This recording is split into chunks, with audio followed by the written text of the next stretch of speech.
सो अब हम लोग बात कर रहे हैं एसे 200 की सीरीज में, दैट इज, अब ध्यान से सुनिएगा, फर्स्ट स्टैंडर्ड जो अब आपको बताएगा the overall objective of an independent auditor, बराबर, and the conduct of audit in accordance with the standards on auditing. दो बातें इसके अंदर, एकदम आराम से प्यार से समझना। जब आपको स्टैंडर्ड का नाम समझ में आ जाएगा ना, क्या बोल रहा हूं, जब आपको स्टैंडर्ड का नाम समझ में आ जाएगा ना, ओवर, आपको कोई टेंशन नहीं है, अंदर का कंटेंट ऑटोमेटिकली आ जाएगा, ठीक है।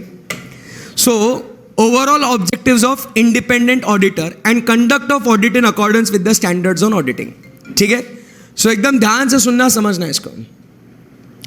और जो लोग ये यूट्यूब पे देख रहे हैं, अच्छा लगा तो प्लीज उसको नीचे कमेंट करके मेरा जो मोटिवेशन है, कॉन्फिडेंस है, उसको बढ़ा देना, है ना।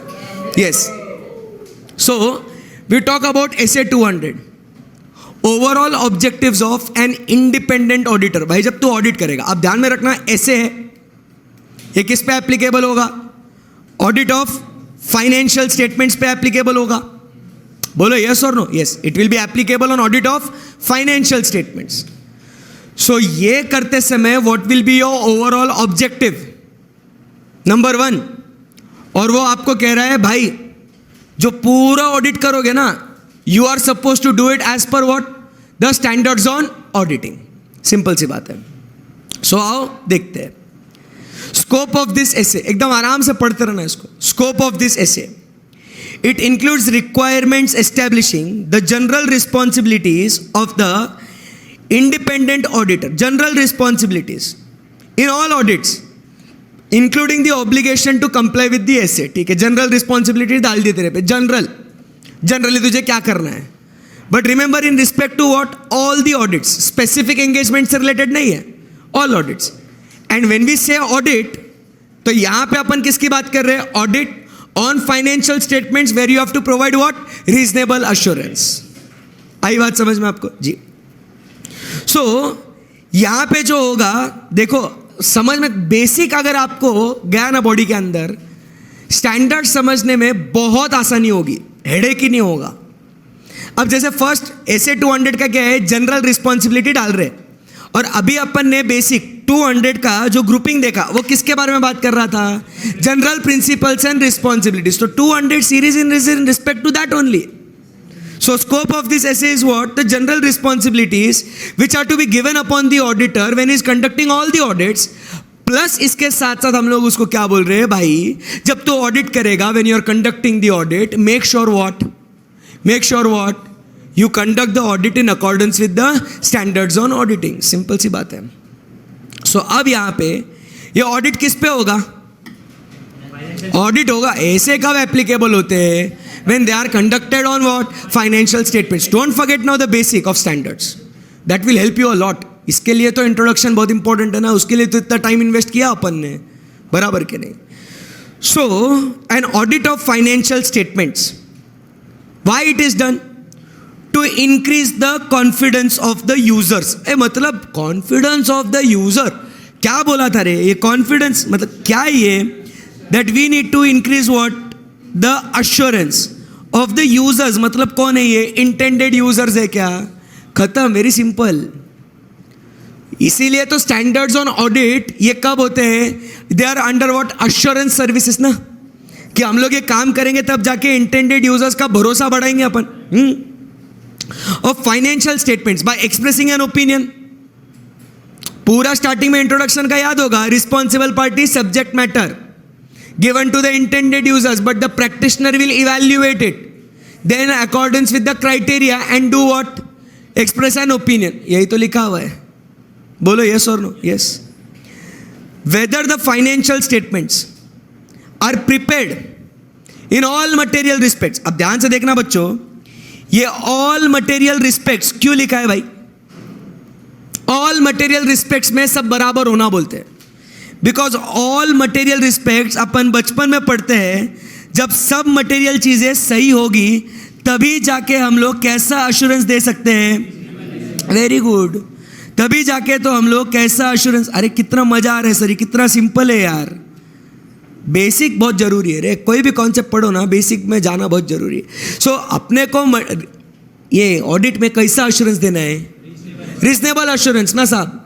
सो भाई बस वो बोल रहे हैं रीजनेबल अश्योरेंस, और फिर क्या बोलता है, क्या चेक करना है, इवेल्युएट क्या करना है, in all material respects that whether the financial statements are prepared in accordance with the applicable financial reporting framework. ओ मेरे दोस्तों, ये एप्लीकेबल फाइनेंशियल रिपोर्टिंग फ्रेमवर्क क्या है, इसको अपन क्राइटेरिया बोले क्या रे?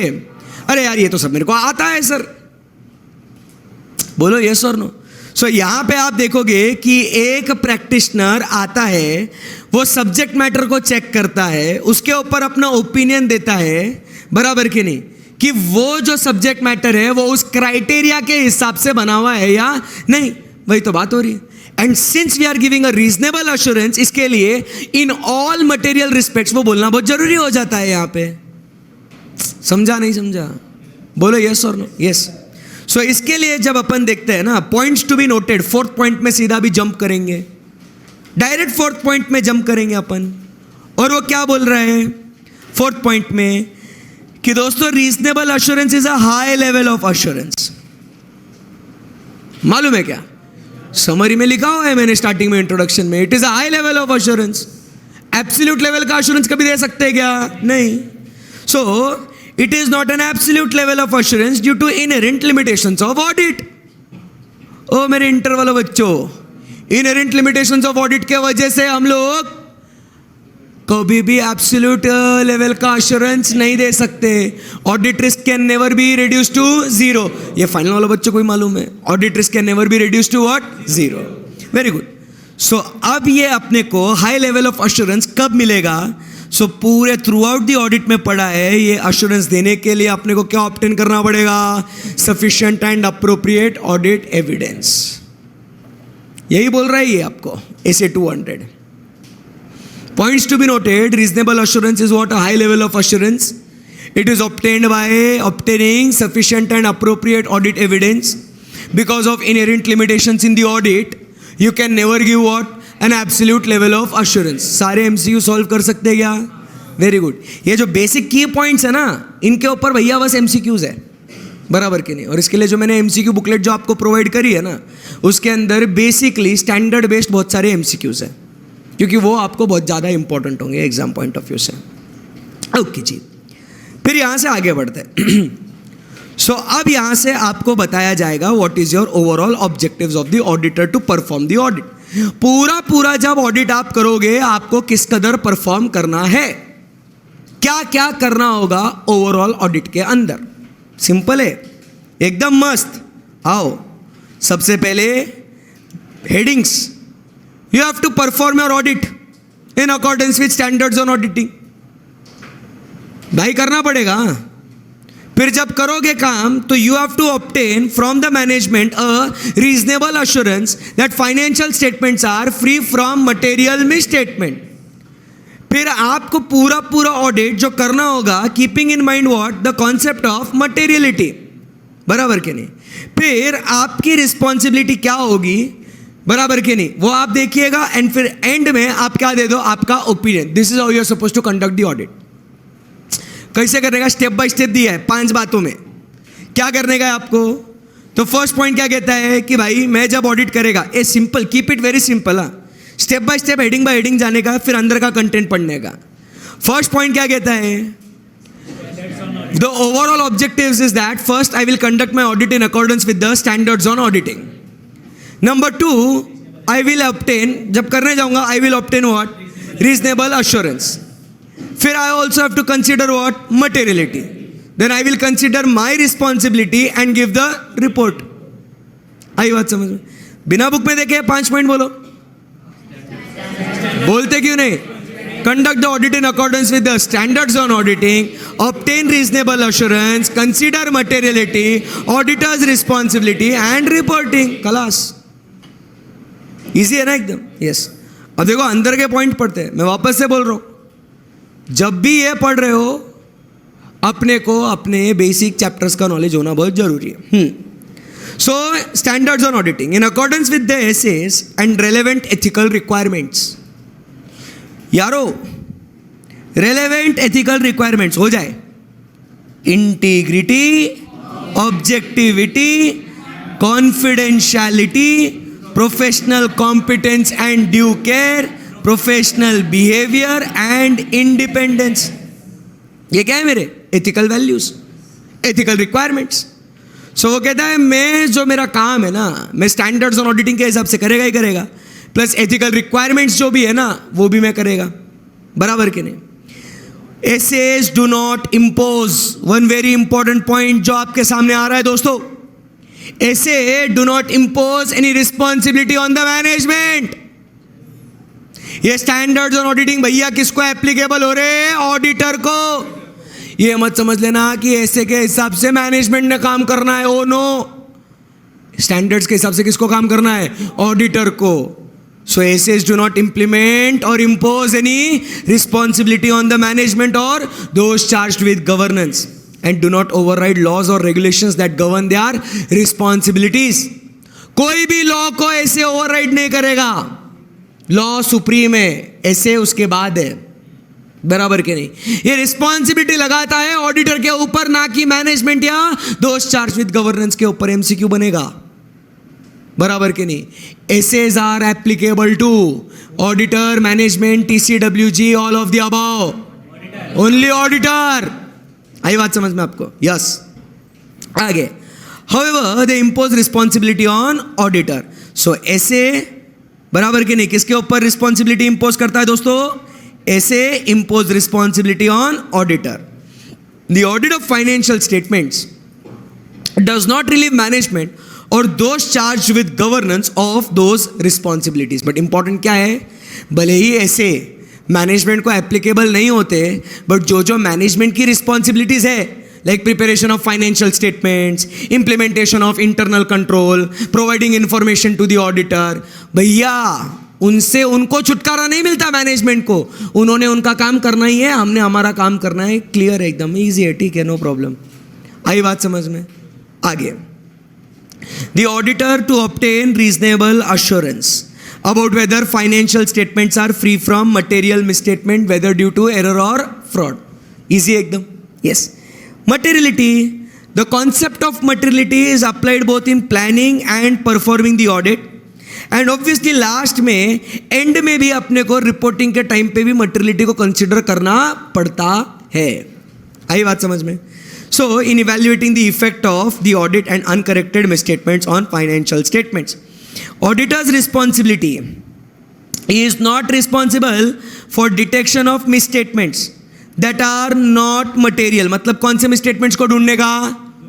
Only those misstatements which are material. जो इमटेरियल है, क्योंकि अपन कैसा ओपिनियन दे रहे? फेयर.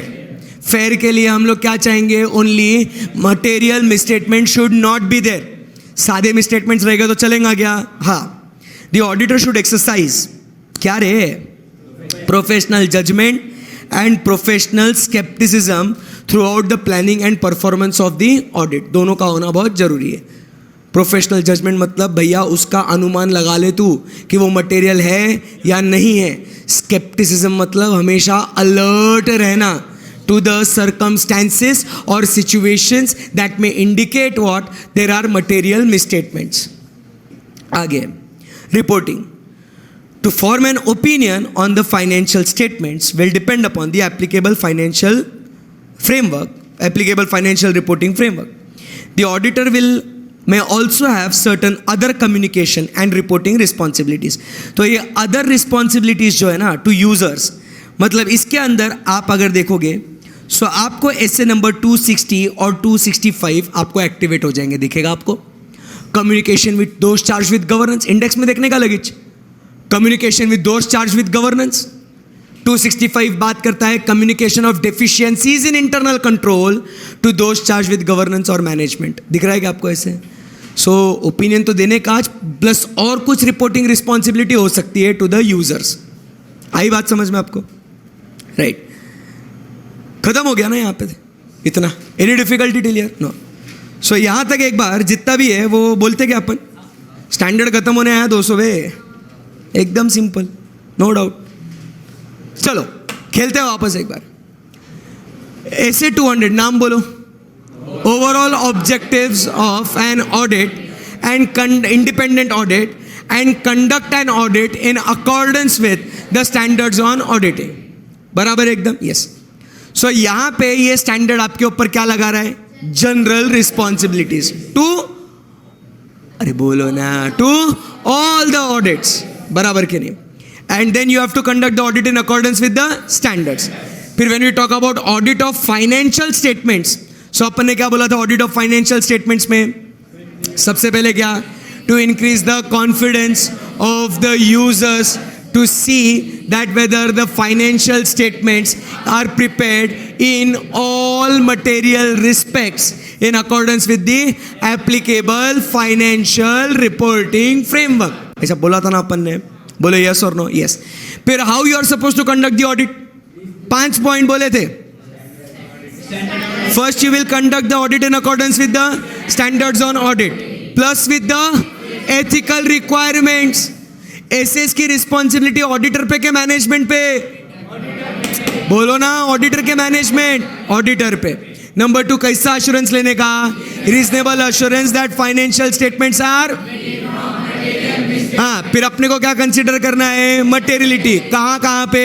Planning and performing. उसके बाद 4th पॉइंट, ऑडिटर्स रिस्पॉन्सिबिलिटी. भैया कौन से स्टेटमेंट्स को ढूंढना, मटेरियल या immaterial? Material. And 5th point, reporting. क्या देना अपने को? ओपिनियन, बराबर के नहीं? And plus other reporting responsibilities. जमी क्या बात? अब उसके बाद अपन बात करेंगे रिक्वायरमेंट्स की. सो रिक्वायरमेंट क्या क्या है ये पूरा काम करने के लिए? ये एकदम छपरी है. You have to comply with the ethical requirements. 2 minute. Effective date इतना याद में अगर हर एक का ध्यान में रखोगे ना तो हैंग हो जाओगे. और अगर याद करना है तो फिर घर जाके अलग से देख ऐसे इसको हाईलाइट करने का और पढ़ते रहने का है ना. मैं नहीं बोलेगा कुछ भी, ठीक है? कुछ भी पूछ रहे हैं ये एमसीक्यू में आएगा ना, आएगा, पढ़ो, फिर पढ़ना पड़ेगा. कितने एमसीक्यू, कितने स्टैंडर्ड है? हर एक कोई इफेक्टिव डेट है उसकी.